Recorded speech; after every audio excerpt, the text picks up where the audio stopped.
Hello kapatid. Ito kasama ko si Mama Mary, si Apong Lourdes.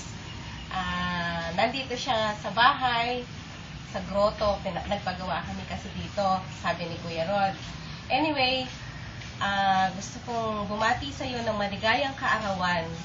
Ang wish ko sa iyo, bukod sa mabuting kalusugan at mapayapang kalooban, hangad ko sana na ngayon, yung iyong mga bagong kaibigan, matagpuan mo sana sa kanila ang tapat na pakikipagkaibigan gaya ng sayo.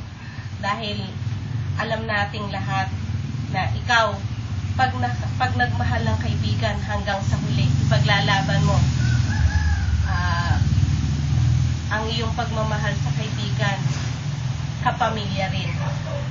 Yun lang din ang hangad ko na sana ganun din sila sa'yo. God bless. I love you.